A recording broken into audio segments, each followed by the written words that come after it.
Welcome to our live stream of high school sports. Please note that this broadcast is produced by an independent team of sports enthusiasts, and the views, opinions, and commentary expressed are solely those of the commentators and not representative of the schools, teams, or athletes featured. While we strive for accuracy, occasional errors or misstatements may occur. This stream is intended for entertainment and educational purposes only. Thank you for joining us and enjoy the show.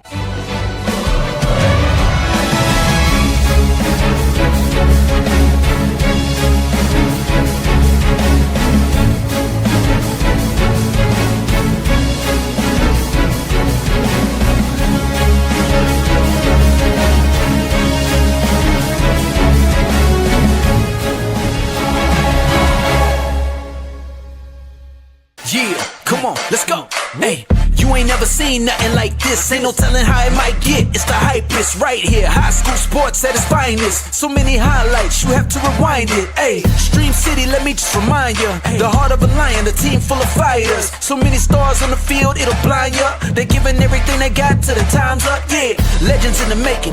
History is made. We just getting started. You ain't seen a thing. YSN, gotta know the name. They gon' bring the flames. They gon' do their thing. Take it to another level, don't hold back. High school, got a passion and we show that. Got the drive and you know they got the heart. Number one spot for your high school sports. Let's go for the win. Hey. And welcome in, ladies and gentlemen, a beautiful Overreaction Monday right here on your sports network. DJ Yoakley with you, alongside the 8-time best-selling author, as well as the world traveler. Don't forget about that Grammy and Emmy Award and Nobel Peace Prize nominee. Ladies and gentlemen, please give it up for my dear friend, Mr. Anthony Ronald Hartwig. Did that intro play on your end? Because my end, it just showed a black screen and said your browser failed to play this video clip. So I was freaking out a little bit. But it played for you? It played for me, Anthony, and I'm going to ask you to please check out your browser and the well-being of your browser, because I'm quite frankly still using Internet Explorer. So yeah, you strike me as someone Firefox. who probably uses Netscape Navigator at times. So let's calm it down, okay? Yahoo should no longer be your homepage. Update it a little bit. Stop asking Jeeves everything, and ICQ should no longer be on your desktop, okay? Uh-oh. And your AIM should be shut down. Right. It's been shut down since 2017. So Hartwig 4, Lover, Cupcake, Princess 69, that should be out. That should be all over. Let's retire that. So we love you. We love you. Exposed. You've been exposed. And guess what? On Yappy, you should probably erase that screen name too, because we just exposed it here on YSN Live. So if you see that pop up on Yappy, it can only be one man, one myth, and one legend. It's Anthony Ronald Hartwig. Sorry, man. My whole internet footprint has to change now. How about Wheels and Deals? How about that? Wheels and Deals. Chariots on fire. Not of fire. Chariots on fire. On fire. I like We have a great show for you, and we have got a jam-packed show for you. Back from, I believe, the Caribbean, but somewhere on the ocean where he didn't get sick and he didn't get captured, thank God. McAfee will be back as shortly as about 15 minutes to give us his Overreaction Monday. I mean, he was tuning in from across the globe.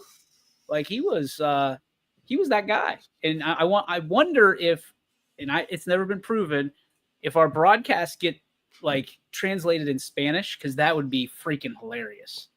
So I'm interested to see if Greg watched the broadcasts in Spanish while he was on the seas, not overseas, on the seas, on a cruise with his lovely bride. So we will talk to Greg McAfee. The professor returns in just moments. But before that, and I got to tell you, it's one of my favorite days of the year.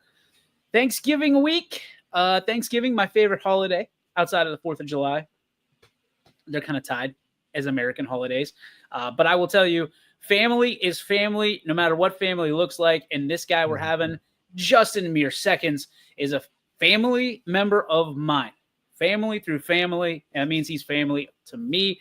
Ladies and gentlemen, without further ado, I bring in one of the best basketball coaches, if not the best young basketball coach in the entire country, a man who once made a shot over a house. I believe it was only on one take. He is a nominee for the Hey Dude Player of the Year going back to, I believe, 1997. Head coach of the East Liverpool Potters, ladies and gentlemen, Mr. Cade Reynolds. What's up, Coach? This is the best intro that I think I've ever received in my life.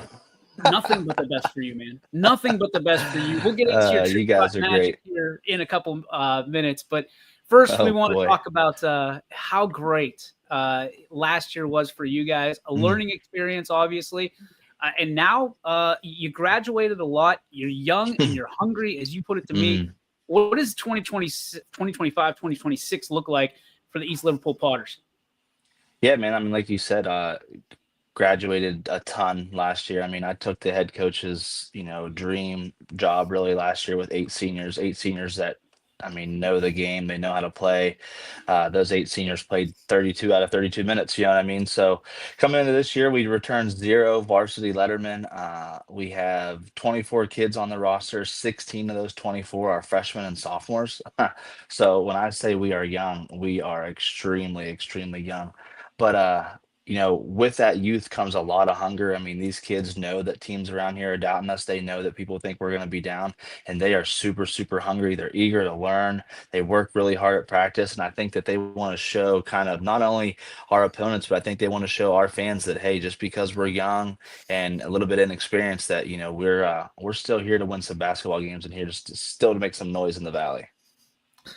A lot of those players, especially the returning ones, still had to go up against those seniors in practice. They still had to kind of get exposed to that level of basketball. How much do you think they're going to lean on that experience last year, even though maybe they didn't get on the court as much as they would have liked? That experience of just every day on the grind in practice with those seniors, having to go up against them, having to rebound against them, having to guard them. How much is that going to play a factor this year? Oh, I think it's going to be huge because, that's something I kind of tried to stress last year, and I really tried to stress it this year, that just because it's practice, we still have to compete. We have to come in every single day and push each other because sometimes, you read the best coaches, the best basketball players ever, they always talk about practice should almost be more competitive than the games. And that's the goal, is to try to make these kids work hard every single day at practice. Because if you don't emulate that game type of intensity and that game type of atmosphere at practice, then when the game comes, you're going to be in shock. So hopefully, them guys that do return, that they lean on that from last year, but they also try to carry that into this year. With us being so young, we're also kind of deep in the fact that it's not like, hey, we have 8 seniors and then, a bunch of young guys. As we have a huge group of young guys that all want to learn and get better. So every single day at practice, we mix up the squads and we just try to go at it and try to, emulate that game type speed and competitiveness. Okay, and everybody knows East Liverpool is unlike any other fan base. There's so much community around not only all the programs, but especially the basketball program, which is so rich in tradition and history.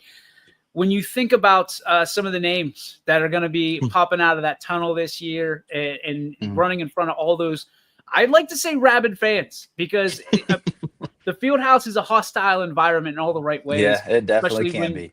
When you're in East Liverpool, talk to me about some of those names, some of those faces that we're going to be calling upon for our broadcast this year on YSN. Yeah, I mean, obviously we have one senior this year. So our lone senior is Elliot Fitch. He's been around the program forever. I've actually coached him from, I think, 8th grade all the way up now to his senior year. Elliot's a great kid. I mean, he's really kind of the example that you want all your young guys to be. He's never had a bad attitude. He never complains. He works hard every single day. He could play 32 minutes or 2 minutes and he won't complain. He's a lead by example guy, not very vocal. He just kind of shows up every single day and does his job. So that's our only senior. And then going from there, we do have some returning juniors. Drakeem Abercrombie will be back. You guys got to call his name a lot during the football season. He's going to kind of hold the middle down for us on offense and defense. He's a big boy. He's athletic. And then, we really go into kind of sophomore, freshman area. We're going to be starting a couple different sophomores at times. Dre Brown, Tyler Kirby. We have a transfer in this year, Nolan Irving. Ben Myers, another junior, played quarterback for us, good athlete. I'm sure I'm forgetting names because, like I said, we have so many different freshmen, sophomores, Javen Dawson, Jace Douglas, Donovan Austin. We just have a ton of different, our guards, we're really guard heavy. So we have a lot of kids that I think they're going to try to contribute in a lot of different ways. Deshaun Kirby, he's playing at YSU now. His younger brother's with us. He's a sophomore. I think he's going to make a big impact on the season. Super athletic. Meshach Harris, super athletic. So what I think we lack in youth, man, we're really going to make up for in just pure athletes, and then just kids trying to prove themselves to earn their minutes. When you think about your schedule, obviously East Liverpool, Mhm. you guys never shy away from the gauntlet of schedules. What's it look like this year? What are some teams that pop up that you are really excited to kind of test yourselves against?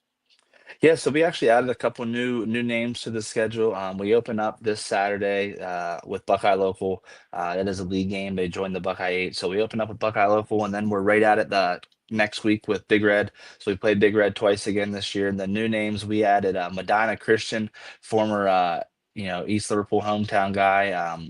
Rob Walgate is coaching up there, and his son's a stud. So Medina Christian's going to come down. We added Brooke to the schedule. We picked up Boardman again this year, so we do play Boardman, so that'll be a good one. Wheeling Park, Canfield, Steubenville again. So the end of our schedule, we're really going to go on a run here when it goes. The Buckeye 8. Hopefully, we're in the Buckeye 8 championship. So it'll be Buckeye 8 championship at Boardman, Wheeling Park, Canfield, at Steubenville, and then hopefully the OVAC championship. So the end of that season is really gonna test us. And then obviously our crosstown rival, Beaver Local. I mean, you can't forget about them returning Owen Hill, County Player of the Year last year, probably looking to repeat. I think he's only a handful of points away from being Beaver Local's all-time leading scorer. So we definitely have our work cut out for us in a couple of these games this year for sure. Okay, when you think about year 2 for you, I mean, one thing that coaches talk about a lot when they're in those interview sessions is how a program will mimic or mirror the coach from the top down. What are you hoping that this program really starts to emulate from the character that you bring to the program? Yeah, I mean, I totally agree. I think it's only the program should only be a reflection of the head coach. And I think my goal is just to have this program just bring back that energy, the love for Potter basketball. Like it's sometimes people say it's over the top, but this is literally all I do. This is all I like. My life focuses around my family, my son, and East Liverpool Potter basketball. So if I can get these kids to love Potter basketball as much as I do, everything else will fall in place as far as working hard and being respectful on and off the floor and just kind of being gritty. I told him the other day, we are from East Liverpool. We're not in the richest area. Like everything we get is going to have to be earned. Nothing's going to be given to us. And that's just kind of the motto I've been trying to pump out to these kids. If we can fall in love with the process and what it means to be a Potter, I think this group can be really successful over the next few years. Year 2, you're also able to get a firm grasp of just the program and the big picture kind of things, the youth program, what you're doing with kids before they even get into middle school. What are some things you're seeing a little bit more your idea of what the program wants to be here in year 2, as far as that goes, dealing with the youth of the program? Yeah, so we're very, very interactive with our youth. We just had our 30th annual Potter Primetime, which is a meet the team. And we have kids from kindergarten all the way through 12th grade. And the Potter program looks strong, man. We have 3 kindergarten through 1st grade in-house league that we host every Sunday. We have 3 full teams there. And then up in, our local Salem league, we have teams from 1st to 2nd grades, a 3rd grade, a 4th grade, a 5th grade, and 2 6th grade teams. So we have a lot of kids in the youth program, just about 200. And then our middle school's full, 2 full rosters. I think the Potter program is headed in the right direction, and we're trying everything that we're teaching these kids at the high school level. I'm trying to, pass down all the way through to the middle school, and the same with the youth coaches as well. We all have a big group chat. I try to share everything I can with the youth coaches. So by the time these kids hit 7th grade, they hit 8th grade, they hit, the high school level, it should just kind of be second nature to them on what's expected of them on and off the floor, what our expectations are for our program. And then really it's just some X's and O's and fine tuning some stuff by the time they get up here to me. Kate, obviously I alluded to it earlier about us being kind of family through family, but one of the things that I appreciate about you the most is your character, the adversity that you've battled through throughout your life, and you haven't really put it all out there. You've kind of made sure that you've known it's your battle, it's your story, but you have just kicked ass throughout it. Talk to me about some of the stories and some of the things that you're telling your kids, because life in East Liverpool isn't always easy. It's kind of a different brand of living when you think about things. How have you kind of made yourself more than a coach and be a mentor and a role model to those young men in that community and specifically in the basketball program? Yeah, I mean, I think sometimes, as a kid, if you're going through hard times or, you grow up in a single family home or a single parent home or you don't live with your parents at all, I think sometimes those kids feel at times like they're alone and they're the only one going through this because they don't have anyone to reach out to or they've never had someone actually talk to them about how they feel. So it is certain situations. I'd obviously never push a kid to open up, but whenever you see those kids going through kind of the same stuff that you went through at times, just talk to them, let them know they're not alone. They always have an outlet, they always have a person to go to. And my biggest thing to them is I'm not just here to win basketball games, I'm not just here to coach, I'm here to help you now and after you graduate. So the biggest thing, man, is just to let them know that, hey, you can still get out of here and be successful no matter what you're going through or where you come from or what your home situation's like. Because like you said, sometimes, not all of our kids have the best situations. But we just try to make do with it and let them know that even you have a family here in the Potter basketball program and we're going to do whatever we have to take care of you. Follow-up question real quick for you. Sorry, Ant. I knew he was going to do that, so I had a follow-up loaded up and ready to go.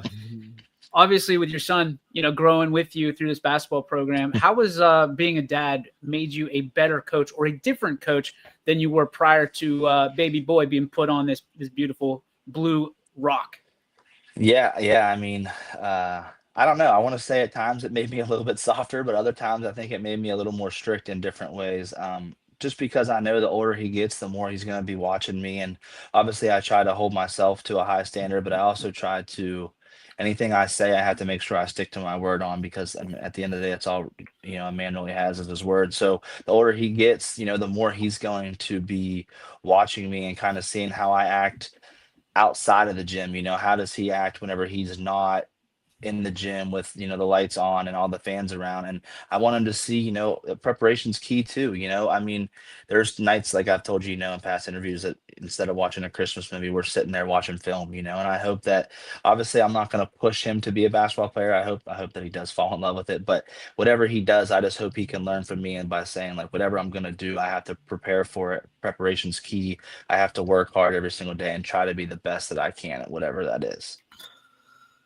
Coach, we know you have your players back, but there's also a lot of people that have your back in the program as well. And we know that you don't do it alone. So talk about your staff and the people in the administration that really help you build up this program and make it what it is.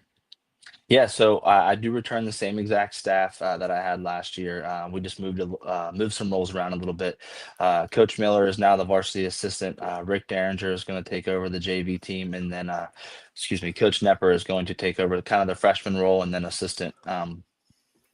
And we also have a very close friend of mine, Owen Crawford, who does our scorebook, but he's kind of just as much of an assistant coach as well. Sometimes he'll come and help us at practice, always giving me insight because being at the scores table, he sees, the game from a different point of view, but he sees it all, all the way through. And man, those guys have been great. We kind of talked in the offseason about different roles and what we're going to do and what I need from them. And I think this season is going to be a little bit different as far as preparation because we all kind of have different things that we're going to bring to the table. But I think every single night we are going to be prepared for our opponents, and that's the goal. Coach Nepper kind of come to me and asked what can I do to help better this program for my job, and I'm like, listen, watch as much film as you can. We do the work as to getting scout tapes from other teams, watch it and break it down. So hopefully we can come into every single game totally prepared for no matter who it is, whether it's Big Red, it's Medina Christian from clear across the state. I want to make sure we have great scouting reports, and I think with this staff, we're definitely going to be able to have that. Then as far as administration, our administration in East Liverpool is always there to support us, always there to back us, make sure we have anything we need, and then just leaning on different coaches that I've had in the past. I talked to my former middle school coach. I talk to Coach Conley still all the time. So I definitely have a good group of people around me that can really, really help me out that I can lean on. All right, last question. Probably my favorite thing about East Liverpool is the pomp and circumstance, the electricity, pre-game, in-game. You got the padded blue seats, as Tommy Pease always talks about. You've got the pep band, which I think is part of the magic of basketball that has gone by the wayside, but East Liverpool holds on strong to it. What's your favorite part of just the game atmosphere inside the field house?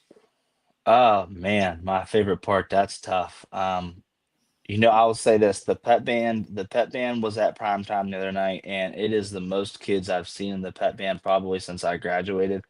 Um, man, but my favorite part, I'm gonna have to say the pet band when they're going strong, and then I mean Potter Nation's great. The energy when it's all you Potter fans off your seats and on your feet, man. When those fans get standing and the pet band's playing, that initial run out of the tunnel to the horse is something special. So I'd have to say that's probably my favorite. There's nothing like it. I mean, I could coach here for the next 100 years, and I think that 100th year I'll still get cold chills every time those kids run out of the tunnel. So it is electric, and I really hope that the Potter Nation can rally around these young guys and show them that no matter what the youth is, what the record is, that we're going to support them, because I think this group can be very, very, very special. The horse is unbelievable, dude. It Oh, took me it's great. forever. It's I great. had that going in my head forever, and then I finally asked Peasy, "Hey, what's that song called?" Because I played it on YouTube a zillion times. Just Mhm. No, it's so great. It is great. And like I said, our pet band at primetime had the most kids I've seen in a long time. They sounded really good. So hopefully we can get them here for as many games as possible, because it is a totally different atmosphere when they are there. when's the home opener? This Saturday. Oh, well, I might have to make some room on the schedule, dude, because there's This nothing like Saturday. it. I Yeah, mean, it listen, is. Pease told me, and I was like, okay, Tommy, everything's blue and white, but when you go there, you feel it. Mhm. And I got it. Hey, I Yeah. tip my cap to East Liverpool, because goodness gracious, it's something to Yeah, it behold. is. It's fun, man. The atmosphere is great, and we have some pretty cool things lined up for this year. We got a Toys for Tots night. We have a military first responders awareness night, celebration night, alumni night, where former Potter Dan Swagger was inducted into the Columbiana County Hall of Fame. So we're gonna bring the alumni pet band in. We're gonna bring the alumni cheerleaders in. It'll be a good time. Mental health awareness night, the night we play Beaver Local at home. So we have some fun things lined up for this season. Cade, you know that we're huge fans. Good luck this year. We're proud of you, buddy. Appreciate Keep you doing guys. it, keep Yep. killing it, and you're welcome here anytime. So make some time Yeah. for us, okay? I know you're busy, but make a little bit of Absolutely. time. Anytime. YSN's the best. I appreciate you guys. Love you, fam. Take care, buddy. Yep. Go Potters. Ladies and gentlemen, the legend, Cade Reynolds. Coach! I didn't even get to ask him about, dude. So, all right, next, Anthony, you have to remind me, next interview with Cade. He threw a basketball over top of a house, and it landed in the hoop, like straight up. Like, I thought that was one of your exaggerations for the intro. That actually happened. how dare you, sir? I don't exaggerate anything. I don't exaggerate anything. There's nothing that comes out of this mouth that's ever exaggerated on this particular program, ever. Never. That being said, we now welcome in an official pirate, I believe, of the sea. Rumor has it, again, credibility be damned, that he acquired 3 boats out on the open seas in this particular week. He is a professor, yes, and he does it all. He is the living legend here at YSN, who does not exaggerate at all. He is straight facts, and he is absolute fire with a camera, with over 1 billion views on one particular I can't even get through it. Dang it. With over 1 billion views on one particular image. Ladies and gentlemen, we bring back domestically Greg McAfee.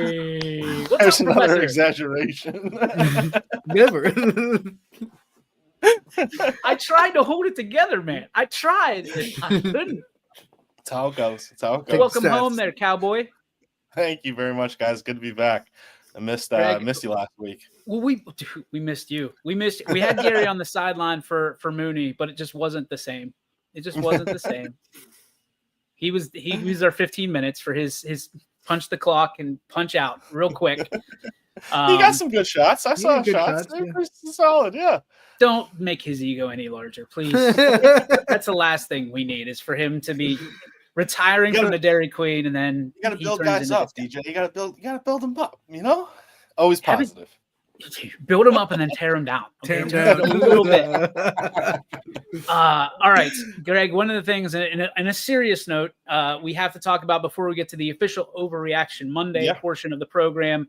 I guess we can overreact about this a little bit. And I almost said NCAA. The OHSAA decides and comes out with the official note that member schools passed the NIL this morning pretty handily, if I do say so myself. When you think about NIL, this is something we've talked about for a long time. Some people have never thought this day would come. We felt like it was pretty certain. It's here. What does it mean? How does it affect schools? I mean, I don't think it will. I think we got to wait to see, like, just kind of what type of impact it will have, especially on schools in our area. From what I understand, I don't think it will have a ginormous impact in schools of our area until you get, until you get like one or two donors programs who have, big alumni bases and things like that. But I don't think it's going to have a huge impact on the schools in our area. I think when you get into like the huge cities like Columbus, Cincinnati, things like that, it might have a bit more of an impact. But I mean, I think it's a good opportunity for kids to, take advantage of opportunities that are out there. I mean, I think kids who make a ton of money on NIL. I mean, one example I've talked about, a couple different times on, YSN broadcasts, from zone coverage to this and everything like that, is Rodney Gallagher over in Pittsburgh. I mean, he had a huge social media following, throughout his youth sports deal. He was a kid that played on the AAU circuit with like Bronny James and that whole team and Mikey Williams when they were growing up and everything like that. And he had a huge social media following when NIL got approved over in Pittsburgh. And as soon as NIL was approved, he had a deal, within an hour. I'm pretty sure they had something set up before it got approved. But I don't think it's going to have a ginormous impact on schools in our area. I think it's a good opportunity for kids, to make a little money, or even, get benefits that are, like a quarterback taking a offensive line out to dinner at a local restaurant or something like that. I think you'll see things like that, but I don't think you're going to see like huge monetary value in our coverage area for sure. There's a lot of people that feel like this only passed because now it can be controlled by the OHSAA and by member schools. If it didn't pass, it probably would have got ripped apart in courts and probably overturned the OHSAA, and then kids, families, the like, could do whatever they want. Do you feel that's the reason this passed, to have a little bit of control over it, and so it's not the wild, wild west? I think so. I think so in a way. I mean, it's part of sports culture now. I mean, you see it at the college level. You've seen it in different states across the country getting approved, and I think it's just something to jump on board with and figure out a way to manage it the best we can so it doesn't get out of control. And so I think it's a good way to definitely control it as it gets approved, and you're able to set ground rules and things like that so it doesn't get out of control. One thing you gotta advise these kids on to make sure you cross your T's and dot your I's and everything like that, to make sure you're not getting yourself in trouble or anything like that. Just make sure everything's straight before you take any type of deal or anything like that. So you said it in the first answer, this will probably impact the big city schools more than it will ours. We're talking Columbus, Cincinnati, Cleveland, maybe a little bit Toledo. Dayton. We eventually run into those teams in state. Do you think this will make it harder for teams in the rural areas to win state championships? I don't think so. I mean, unless you have kids, transferring from our area out of the area just to take advantage of deals and things like that. I don't think you'll see teams from our area having trouble winning state titles because other schools are benefiting from NIL or anything like that. I don't think it's going to have that big of an impact. Okay, follow up on Anthony's question, because this is one that I guess most people are thinking of, because we've just kind of evened the playing field for parochial and public schools with open enrollment versus recruitment. Does this open the door more for private schools and parochial schools to benefit from NIL, because they have a lot of the funds and revenue floating, and they can make a lot more of that because they aren't public schools and they don't have to be necessarily accounted for to be. Yeah, I think it's going to depend on the type of like donor base you have. I mean, it's the same thing with college. I mean, you see the SEC schools and you see the schools that have huge alumni bases and things like that, where there's a lot of funds and there's a lot of money and everything like that benefit the most from NIL. I mean, look at Texas. I mean, Texas I think has one of the best NIL funding, and I mean, they're still, one of the best schools in terms of NIL funding, but they're also not one of the best schools in the country. I mean, they're in the top 25, but they're having their struggles. So, I mean, money doesn't necessarily translate to success on the field, on the court, anything like that. But the schools that have the bigger alumni bases, that have alumni that are going to be willing to donate and willing to put money into their former programs, are the ones that are going to benefit the most, I think. But I think that there's going to be, trying to figure out the best way to word this. Just spit it out, buddy. I got your back. I mean, you got to have alumni that are willing to donate to the program. I mean, I don't know if there's going to be a ton of alumni out there who are going to see the benefit in donating a ton of money to a high school program. Is the way I look at it. Because, there's got to be a return. You know what I mean? And what is that return for the alumni that are donating the money? Is where it's going to separate itself. I speak on behalf of all alumni everywhere and say, I got kids to feed. I got to worry about my kids. I can't be worried about your kids all the time. That's kind of what I'm going to say. Like, what alumni are going to see the benefit in, funding any type of NIL collective, as you see on the college level? You know what I mean? What are they going to see? Going to be able to see the return on those type of investments? And I mean, that's what it goes back to. I think, that's where you're going to see some of those deals where you have, restaurants in the area that are saying, like, all right, we'll sponsor this kid and for like a social media post to bring his kids in and to bring his offensive line in and have like a weekly dinner before a game or something like that. I think you're going to see more of that than you're going to see, oh, we're going to send $30,000 to this program or something like that. Because I agree with you wholeheartedly. I mean, everybody's looking at, the restaurants, they're looking at the car dealerships, they're looking at, private donors, the ones that are millions and billionaires or close to billionaires and things. But I think this is going to do a couple of things. I think that for some, it's going to create revenue opportunity. For others, it's going to put some food on the table. And for others, it's going to be a reality check for, guess what, parents, your kid is not your meal ticket. You're going to find out a couple of years sooner than you were anyway, when they get that jump from high school to college. I also think, Greg, and I could be completely wrong on this, that the number is going to be substantially lower than people think it's going to be. Like, I'm not right now you can technically accept gifts for up to $25. I believe that's still the OHSAA mandate or rule, but I think it's going to be not a lot high, maybe $250, $500, something, $1,000 maybe tops. Yeah. I don't know, but I can't imagine they're going to let it go. Hey, $300,000, because that changes the narrative a little bit as opposed to $1,000. And I think it just goes. I mean, it's name, image, and likeness. I mean, you got to think of the kids in our area.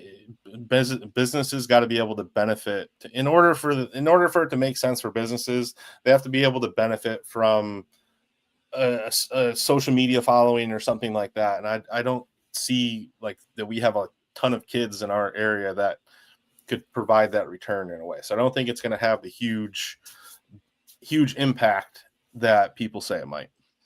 All right, one of the big things it did for college athletes that maybe no one expected them to blow up, but all of a sudden they went on social media themselves and they were, your influencers, they were your TikTokers.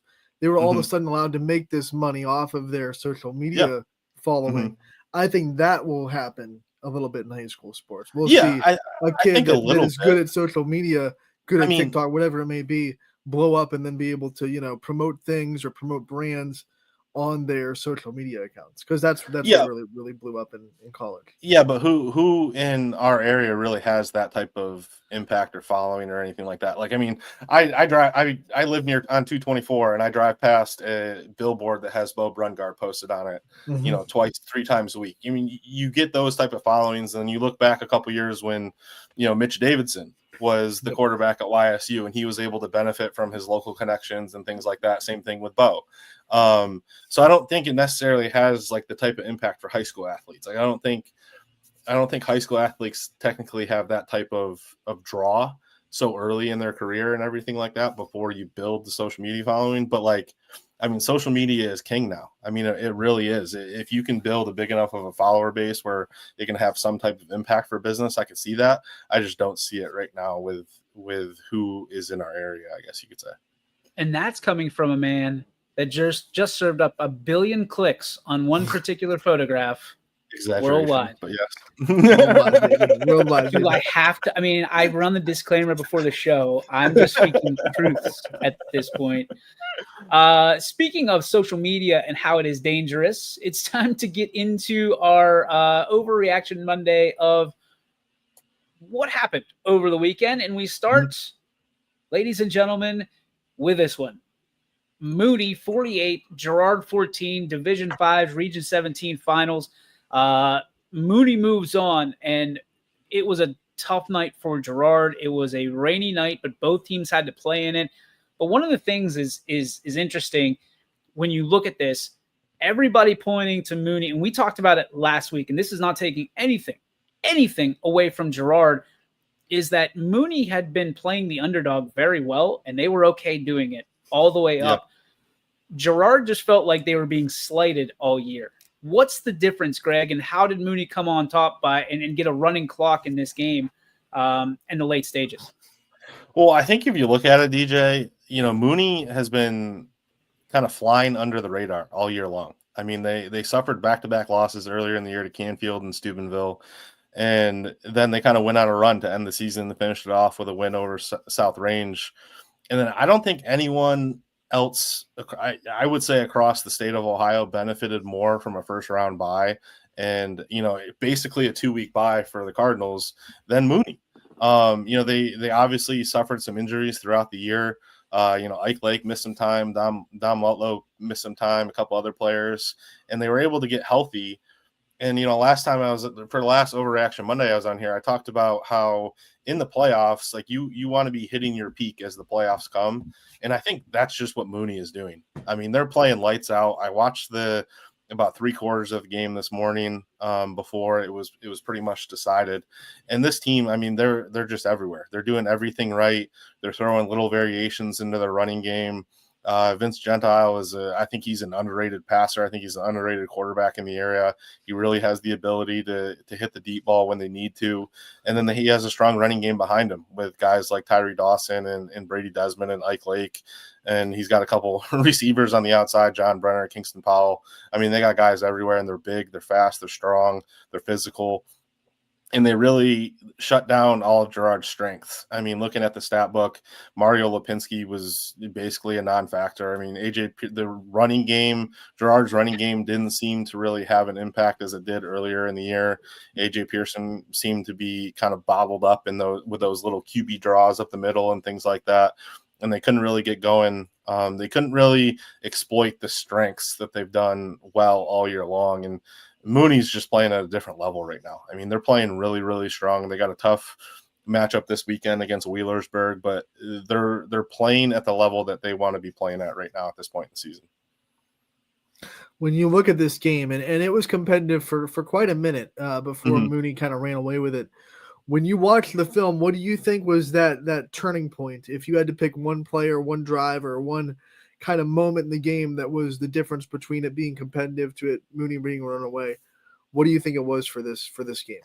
Well, momentum is huge in high school football. I'll say that to start. And when you fumble on, I think, the first or second play of the game and score a couple plays later, that sets the tone right away. And Mooney set the tone right away with that play, being able to capitalize a couple plays later and just kind of not necessarily coast from there, but they they really set the standard early on, and they just played their brand of football all night long.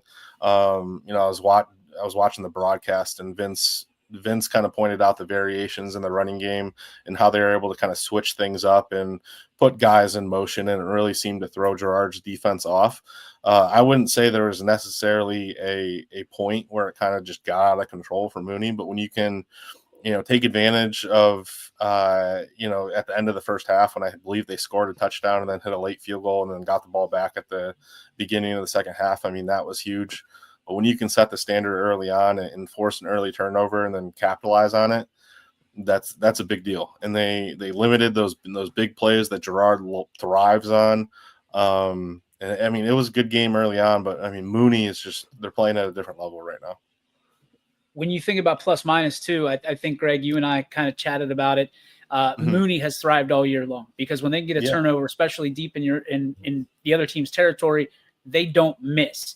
The other thing they don't miss on is when you're keying on one player, which it looked like Girard was just isolated on Ike Lake, because we've talked about it for weeks. He is the Mooney offense, and as he goes, so does Mooney. All of a sudden, here comes Brady Desmond out of the just out of nowhere, out of the woodwork.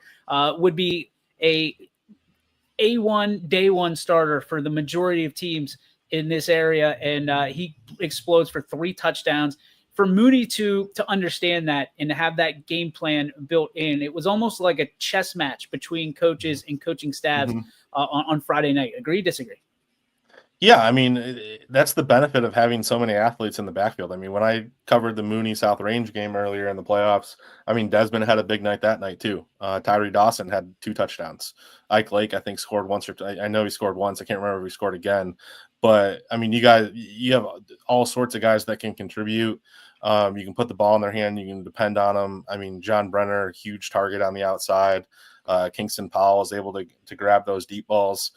And when you have those type of threats and all over the field, it's hard to key on just one person because another guy can carry the load. And I think at this point, Mooney's kind of found a good recipe to be able to balance where teams can't just focus on Ike Lake without getting hurt. We also talked about all year long, hey, who's going to be there when all the dust settles? Who's going to We talked about Canfield. We talked about Poland. We talked about Girard. We talked about South Range. I don't remember us ever really thinking that Mooney was going to be there when everything kind of transpired. Were you surprised how Mooney kind of kicked it up and took it to the next level, especially down the stretch? I don't really think so. I'm not surprised at all. I didn't get a chance to really see them in person at all until they played South Range. And as soon as I saw them play South Range, I was, all right, this team's for real. They're hitting on all cylinders at this point in the season. But you look back through their schedule and, they had some close games. Like obviously they had early on, they beat Lake Catholic and Via Angela St. Joseph back-to-back weeks to start the season off. And then they go against Canfield. They lose. They go against Steubenville. They lose in overtime. And then you get caught in a couple, close games. 10-7 against Cheney, 7-3 against Harding, where you're like, all right, is this team for real? What's going on there? Obviously, they had some injuries with Lake and Lutlow and things like that. And then they get everyone back in the playoffs, and it's like, all right, they're clicking on all cylinders again. I mean, they beat South Range 48-12, and then they put up 56 on Garfield. I mean, those are big wins. And then you put 48 points up on Girard and hold them to 14. I mean, I don't think those are things that really you can overlook at all. I mean, this is a good football team. They're coached well. They're disciplined. They play good defense. They have plenty of options on offense. I mean, they are clicking on all cylinders right now. I think they were overlooked on earlier this year, and now they're proving everyone wrong at this point in the season. What I liked about Mooney in this game, and they kind of reminded me of kind of like some of the dynasties that you see in the next level with maybe the Alabamas in the 2010s, the Patriots. Every time you made a mistake, they would absolutely capitalize on it, whether it be a turnover that we talked about, but every penalty that Girard made, Mooney kind of capitalized off of. Every little thing that Girard did wrong, Mooney seemed to be there to absolutely not miss. Yeah. What do you see out of this Mooney team that makes you confident that they can kind of go win a state championship? And that's what they have to do. That's what good teams do. They capitalize on mistakes. They take advantage of turnovers. They do everything that they need to do to win a football game. And when you're able to do that at this point in the season, you're going to have success. They've done it, all throughout the playoffs. Any opportunity they've had, they've taken advantage of. For example, when you can score, I think twice, 3 times before half, and then get the ball to start the second half, that's huge for any team, for any program, especially in the playoffs. And this Mooney team's had a lot of success doing that. And when you get good field advantage, and you're able to obviously force a fumble and then score a couple plays later to start a regional final game, that's huge. And they've been able to do that all throughout the playoffs, and it's paying dividends right now. Greg, we're going to flip the script over to another team and another game that went very well in the Valley. Tell you what, we've been talking about the boogeyman and the monsters in the closet for McDonald over the past, 13 weeks, 14 weeks. Mogador being the biggest, right? They were the final boss when it came to teams that McDonald needed to kind of sketch off their record and off their schedule. And boy, oh boy, they got the monkey off their back on Friday night.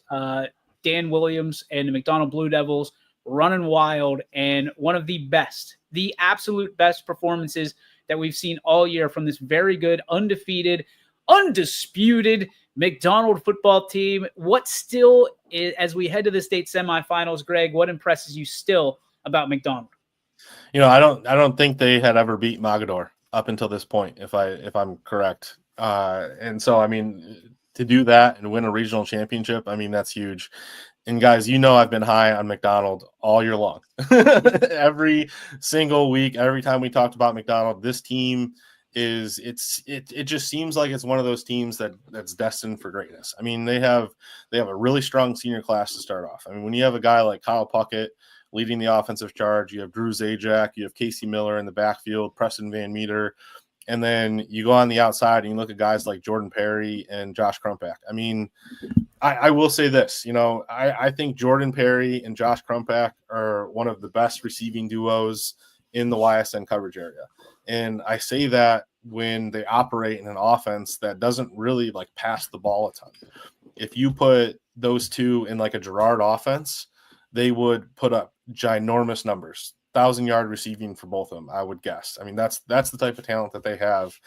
And when this McDonald offense is operating on all cylinders and they're able to mix running the ball and passing the ball very well, I think that's when you see them at their best. And I think that's what the rhythm they have found in the playoffs, and even at the end of the regular season against Mineral Ridge, they've kind of found that rhythm, that balance of being able to incorporate both of their strong receivers along with still handing the ball off to Zajac and Casey Miller in the backfield. And they can hurt teams in several different ways.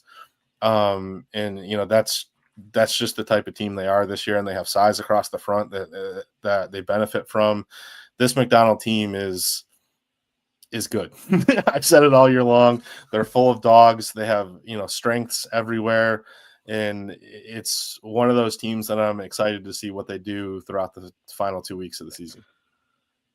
Much like Mooney, when you went through their results of the season, McDonald had a lot of games this year where they had to survive. They got into some close battles where they had to kind of figure things out. How much do you think that's benefiting these two teams that we have left that are both kind of went through regular seasons where they had to figure some stuff out? They weren't the team that was winning 48-0 every week, time in, time out. They're the teams that kind of went through some adversity, figured some stuff out, found their light on the other end of the tunnel.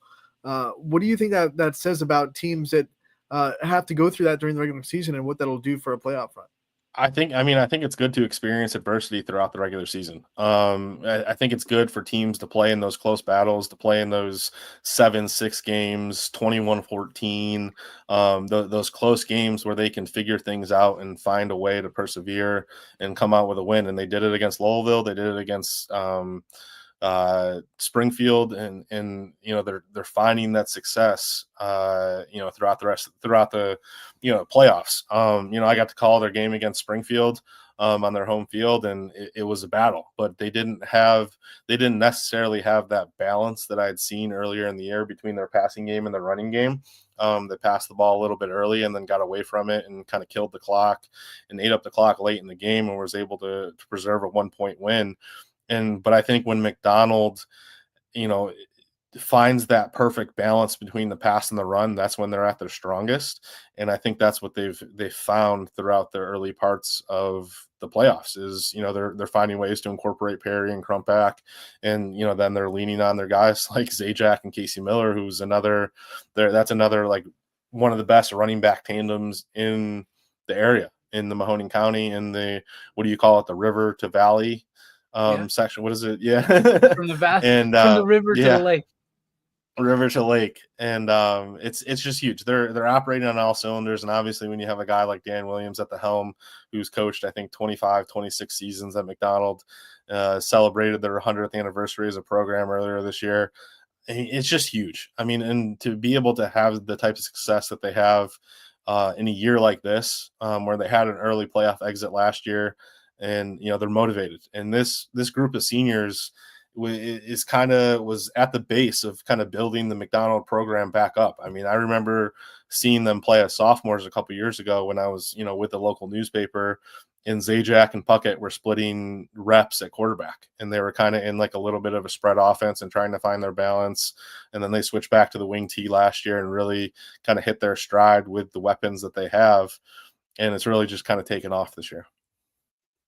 Greg, how crazy is this? I mean, you alluded to the 100-year anniversary of McDonald football, but let's talk about, this is a Disney story, right? You just talked about Zajac and Puckett splitting time 2 years ago as the quarterback of this team. Now they're the hammer instead of the nail against Mogador, the team that has given them the most trouble over the past 100 years, essentially. Yeah. We know how Disney stories go. There's a little bit of adversity that we faced, we being McDonald and the teams that inherit the coverage area. They faced that adversity, and now do we get to see the great Disney story, the end of the story for what I would suggest as the area's most selfless team all year long? Yeah, it's special. As writers, as journalists, as people who cover high school athletics, it's what we love to see. It's the stories we love to see develop, and you would love to see a great ending for this program, especially with everything that they've been through over the past couple of years, and the highs and the lows that they've experienced, and everything like that. I got to preview McDonald at the beginning of the season. I got to talk to Dan Williams a little bit and talk to a couple players. And this was a motivated team. This is a senior class that has wanted to leave their mark on the program for as long as they've been in it. And they're a motivated group that lost to Lowellville in the first round of the playoffs last year, really left a sour taste in their mouth. And I know that's a phrase that you probably hear a ton going from one season to the next, and how they're motivated and everything like that. But this team is for real. And, with all of the guys that they have across this roster, from Jordan Perry to Drew Zajac to, a sophomore and Josh Crumpack, everyone's just kind of playing their role. It's not like, if they don't get a carry here or a reception there, they're complaining or anything like that. They're playing as a unit. They're playing as a team. And, they're ready to go accomplish something special. And this team has the makings of a team that can do something very, very special. We're talking about storybook innings, and we're talking to one of the best writers in high school athletics in the country. If you could write, no cap, dude, no cap. If you could write this inning for McDonald, like how would it go? Like what are some things that would be in the storybook inning for you? Obviously, the storybook inning, if we could write it, would end with a state championship. But what are some ebbs and flows? What are some ebbs and flows? What do you think? You have all of the highs and all of the lows that this team has experienced. Obviously, it's hard to say they've had any lows since they're undefeated. They have a regional championship, but each team goes through struggles. They had that close game against Lowellville earlier this year, and then they squeaked out a win against Springfield, who's been a team in the MAC that has dominated for a very long time, and they come away with a 1-point victory, not necessarily playing their best football. And then they go out and slay a dragon, slay a giant If you say with Mogador, I mean, that's a story in itself right there. A team that I don't think they've ever really beat. If it's maybe just one win, I'm not sure of the exact history there. I think it's either one win or they've never beat them before, but this McDonald team is special. It has all the makings of a great story to look back on, when it's all said and done. But I mean, that's just the Mogador win is just the latest chapter. I mean, they still got another game on Friday and, possibly a trip to Canton later this month. Greg, I find it really hard to believe that a team named after or named exactly the same as a fast food chain is going to give us cardiac issues down the stretch. So I think that's a little bit of a reach. That is exaggeration. I think that the best days are in front of us here with McDonald and Mooney. I don't know. Yeah. I mean, let's throw it up here. Last question. Who's got the tougher kind of challenge to bring home a state title? Well, Mooney has Wheelersburg this week on Friday, and they're undefeated coming in. They're a team Liberty that's averaging – just hanging out. Huh? Liberty Center just kind of hanging out. Yep. Averaging 38 points. They've only allowed 7 points per game. And then you look at Hillsdale, who's 12-1, but their only loss came against Division 5 Norwayne. And they're averaging 40.5 points a game and only allowing 10. So both teams have a tough matchup come Friday. But I think they're two teams that have really hit their stride. I mean, I don't think I've seen Mooney or McDonald play better football than what they're playing right now. Against very tough competition, and I think that bodes well for them the rest of the way. I like McDonald's defense against Hillsdale. Obviously they score, but McDonald can keep the football and they can keep you from scoring. And that's the best thing about their offense is that you can really, chalk up the clock. You can really eat up the clock, but they can also score at any point.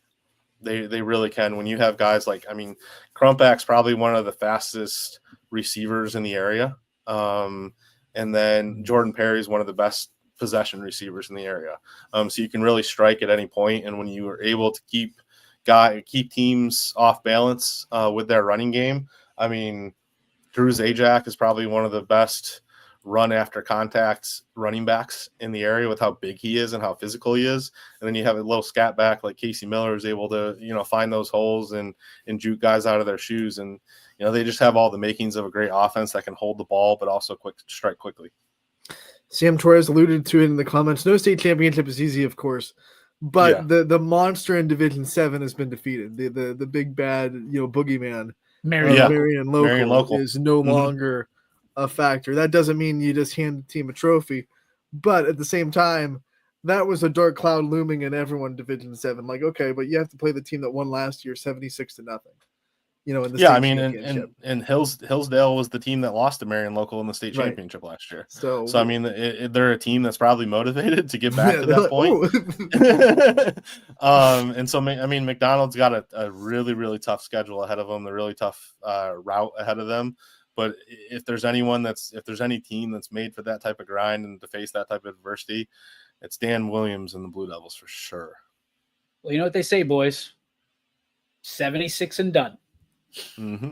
You win 76 games in a row, then you lose. That's just it's unfathomable to think of how hard that is. Well, yeah, and they were like they only got halfway to the record. So just think about how special that one in California was for De La Salle. Oh yeah, okay. California football. That's what we hear about all the time. 151 in a row. Like, can you imagine that? But just think of like how hard that is. Like in college, in the professional, like you have like in high school football, you have like pretty much a new program every 4 years, right? You have like a new set of players every 4 years. There's no benefiting on the same type of athleticism each and every year. Like you as a coaching staff, you have to be able to adapt to what you have, the style of play you utilize and things like that. I think it's so difficult at the high school level. It's just, for me, it's like, you won 76 straight games. That hey, call me a homer. Call me a homer. Okay, 76 Ohio football games is equal to about 7 billion in California. Okay, we're not battling necessarily the same. It's not even the same game. You're Yeah. California. They're worried about surf championships and whatever the hell else they're worried about in California. We got real things to worry about with the pigskin here in the OH. I'll tell you that right now. You ever see the movie Game Stands Tall? I think it's called. Yeah, it's about that team. About that team. Yeah, it's a really good movie. Jim Great Caviezel movie, plays yeah. in the Yeah. coach. We don't Yeah, have time to make movies here in Ohio. Okay, we're too busy winning. We're too busy grinding. Leave it out in Hollywood. Okay, they can. We don't stand tall. Literally, I'm founding example. We don't stand tall. We'll beat you in the trenches and go. That's the way it goes. Except for Tom Brady and Aaron Rodgers. They are the exceptions in California. They are the exception. Greg, thank you so much. We know we problem, put you guys. into overtime here today. Thanks for hanging out with us and breaking down NIL as well. We know that was kind of a last minute toss in. But hey, we're happy you're back, pal. Nobody's happier Happy to than be yours back. truly. Go get Happy to be a bazillion this week on I'll try. on some pictures, So- would you? It's always the goal. It's always the goal, man. Raise the bar. Come on. Ladies and gentlemen, the ninth wonder of the seas. He is the enchantment of the ocean. He is the one, the only, Greg McAfee. Thanks, G-Man. Thanks for having me, guys. I appreciate See you, it. pal. No exaggerations on this show, just straight facts. How dare you, by the way, stick up for California football? I was just saying, like, trying to put into words on how impressive 76 is, and then you go into the longest streak in the nation's history, and it's double that. How impressive that is. Okay, that was probably staged in the same basement that they did the moon landing. That's all I'm saying. They're not playing. They're not playing the We right. landed And by on the the way, moon. what's that? We landed on the moon, okay? We won the America space did. race. We won. Hey, whatever it takes. That's where I'm at with America, baby. Whatever it takes. If you ain't first, you're last. That's all I'm saying. Exactly. But how many? 100 and what? 151 consecutive wins. Nope. Nope. I have to imagine. Now, I'm sure there's going to be a bunch of Californians watching that say, we got a movie out of it. Big deal. Remember the When you Titans did- way better. When I don't know if you've ever seen 6 Days, 7 Nights. It's a movie, but like he does that. It's about two people that get stranded on an island, and the woman's asking Harrison Ford, who's the main actor. The fact that you did that, this made me giggle internally, because she's like, "Hey, can't you like MacGyver this plane back together and get us off this island?" And he goes, "I can do this," and I can't even do it, but you did it. Does that help? And it's I don't know. My brain just went right to that as soon as you did it. So I'm sorry that you had to witness that tangent that my brain just went on, but that's how my brain works, and that's what you come to watch YSN Live for. So I believe that tangent's probably as good as that movie in the storyline of that movie. it's a hilarious movie. Harrison Ford doing. I thought you were talking when the game doing some stands survival tall. comedy. No. 6 I games. prefer Coach Carter 6 and the Mighty days, 7 Ducks, nights. by the way. You want to see some great movies. Different sports. You gotta grade every movie by what sport they're made after. Okay, that's dumb. No, I don't do that either. Okay, I was gonna say that you just disqualified yourself from being our film guru right there. 6 Days, 7 Nights, by the way. You can rent it at your local video store, Blockbuster. Probably get the VHS of it too. You have a VHS of it? I do have the VHS of it. Hang on I to still it, have buddy. all It'll be the, I worth still have all the someday. VHSs that I had in my childhood. Hey, I'm gonna let you know. You can probably toss those at some point. It's nostalgia. I like the nostalgia. I'm a nostalgia guy.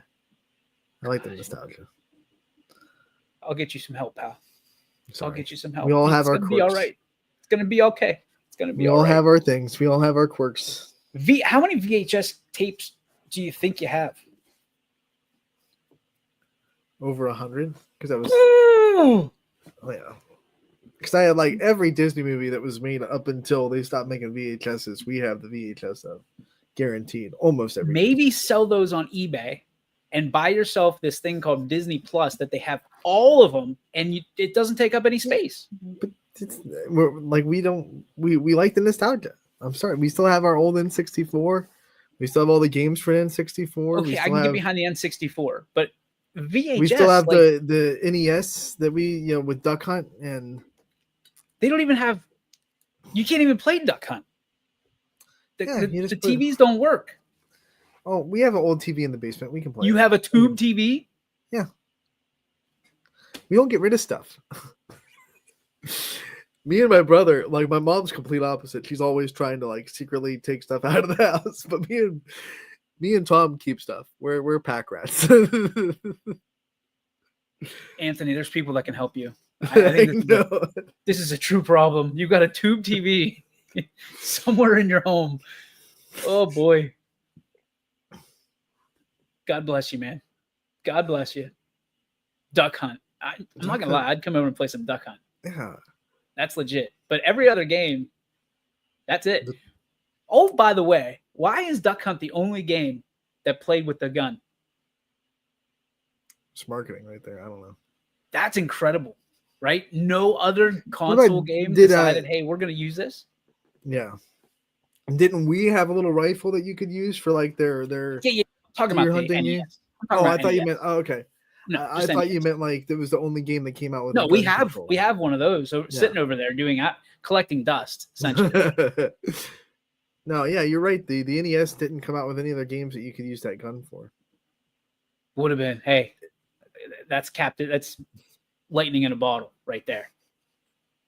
Duck Hunt. That maybe the all-time best game in my eyes. Because how often when you miss the duck, do you start shooting the dog and it doesn't do anything? Come on, you stupid little. Not that. Hey. We do not appreciate people shooting at dogs, whether it's digital or otherwise. Okay, that's not part of our show. But I don't want somebody to clip that and say like, "Oh, okay, you're shooting a dog." No. At the same point, that animated dog really teased the crap out of you. He's a real McDouchebag, is what he was. That dog. I never a fan of that stupid dog. Came up with the. Didn't have a name. Nope. Just. All right, I think that's. He'd benefit from all your talent. He'd get the duck. You didn't even keep it. He keeps it. You shoot the duck, he comes and he grabs it by the neck. Oh, he's a hunting dog. That's what they in real life they do. But they're supposed to bring it back to you. I don't think that dog ever brought it back. Hey, they sure as hell don't laugh at you whenever you miss. I'll tell you that. I'm just saying they'd probably be a casualty along with the duck. I wouldn't miss that stupid dog. It is time for the Joe Dickey Electric. What's your spark? Presented by Joe Dickey Electric. They're everything electrical, and just like YSN, they are available to 24/7, 365 on the web at DickeyElectric.com.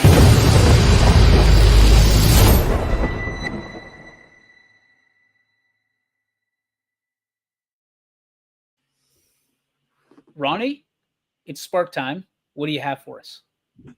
I got to do the first basketball game of the season over the weekend. I was in Lowville for their win over Bristol, and I'm just my spark is just I'm excited to be back on the call. You know, it was about a 3-week hiatus between the end of volleyball and the start of girls basketball for me, so I'm happy to be broadcasting games again and being back out there, and it's a fun time. So bring on the hoop season. I'm back in tonight. We'll be at Mooney tonight for their matchup with Austin Town Fitch, and I have a full slate of games minus Thanksgiving, obviously, on the week. So excited that basketball season is back.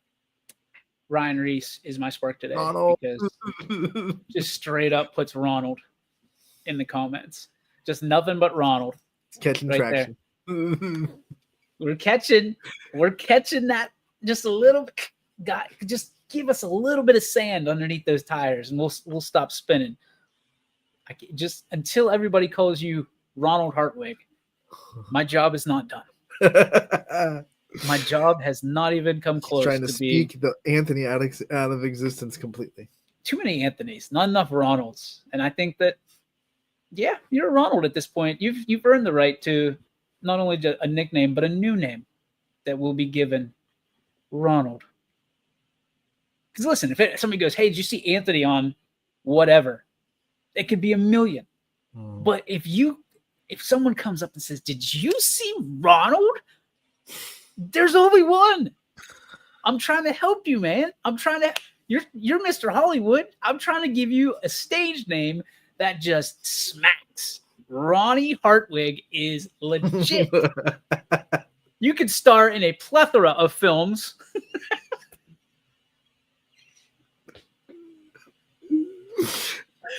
We won't go into that. That is a show. Whoa. Thanks for hanging out with us here on this beautiful Overreaction Monday. Special thanks to Cade Reynolds. Special thanks to the one, the only Greg McAfee. We have 2 interviews for you tomorrow that will be taped tonight. Drew Zajac, Kyle Puckett will join me this evening for an interview for McDonald. We want to make sure they get their love and appreciation as well. So thank you to all the people that made that possible. Thanks to Coach Williams for allowing us to do that. Looking forward to tomorrow. Got a very special send-off show towards Thanksgiving. We will rank Thanksgiving things, not just the foods. We will rank Thanksgiving things and what they mean to us and what you mean to us each and every day right here on YSN. On behalf of Anthony Ronald Hartwig, 8-time best-selling author, world traveler, Grammy Emmy Award winner, Nobel Peace Prize nominee. My name is DJ Oakley, telling you we'll be better tomorrow, but most importantly, Anthony, Ronald, may the sports be with you, pal. And you, my friend. Oh, we don't have an outro video. Cool.